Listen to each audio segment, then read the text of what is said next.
Welcome back to the shop today, guys. Let's make a tool.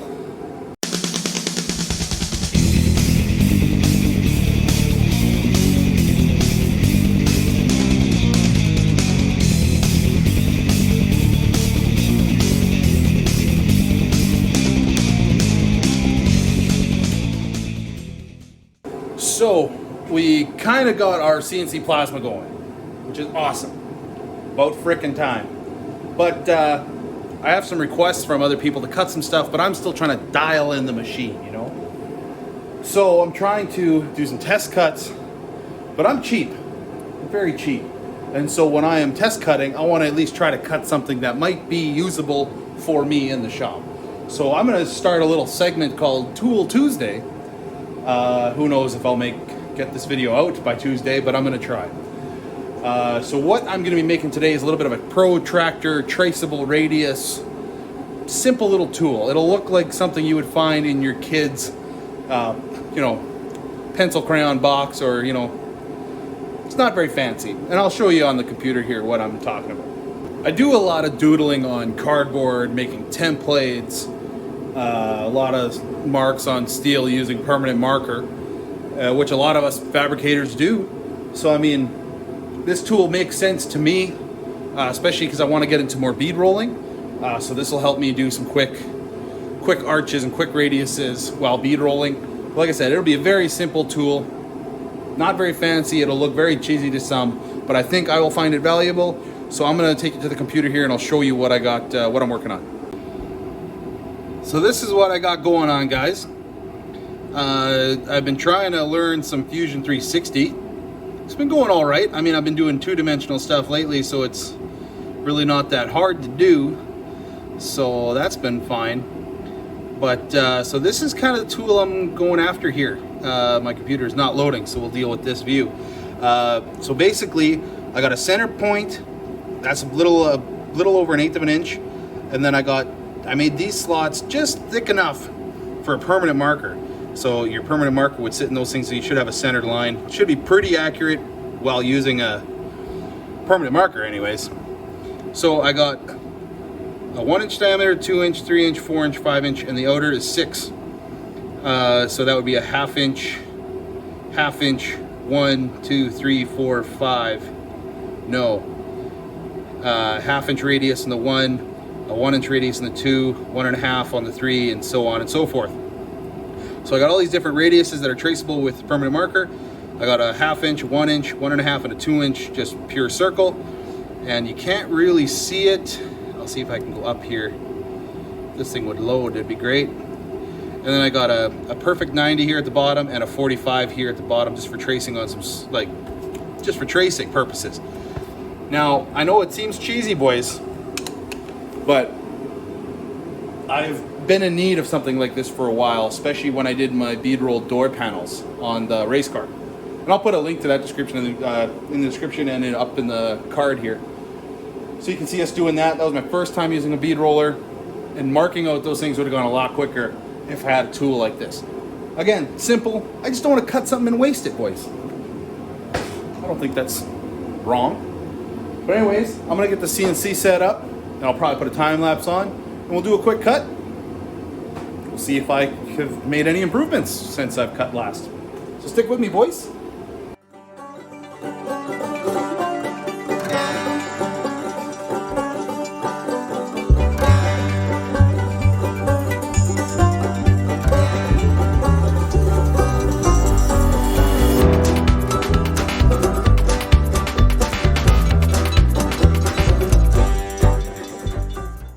Well, guys, that worked pretty good. So this is what I was going after. Now, I'm not gonna lie, this is the second cut. I tried it once, and I had my torch too far away from the material. Kind of got smoked. Didn't really like that too much. Torch height is important, I'm finding out. And once I have enough money for torch height control, I'm definitely gonna be putting that on my machine, but for now, I'm gonna have to make do. So this is what it was right off the table. That was slag was pretty minimal. I know I was asking a lot of it, especially that hole. That was a 1/8 hole. I knew that was going to be tight. I might drill that out so it's a better hole, and these are 1/8, I think they're 1/8, yeah, 1/8 thick slots. But you know, it didn't do too bad. I knew this was going to be testing it, running cuts that close. But for what I'm going after here, boys, that worked pretty good. My circles aren't exactly circle. Not sure why that is. Maybe the machine needs some more dialing. But overall, guys, I'm pretty impressed. I'm going to clean this up, and then we'll see how it looks like when she's all clean. Okay, so all I did is I just hit it with the belt sander a little bit and a little bit with a flap wheel. And I just took the burrs off. I didn't go too crazy. This thing's going to get hammered around in the shop anyway. But it cleaned up pretty good. It took me about, I don't know, 3.5 minutes, tops. I might take an angle grinder with a sanding cone and just clean up the circles a little bit. But all in all, worked pretty well.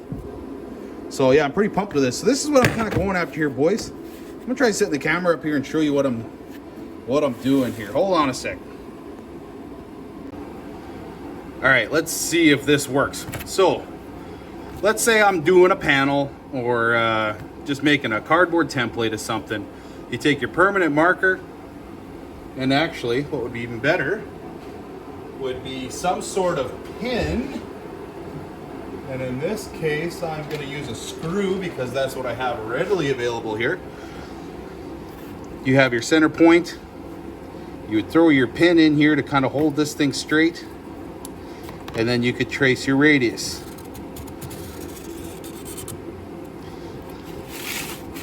Just like so. Pretty simple, right?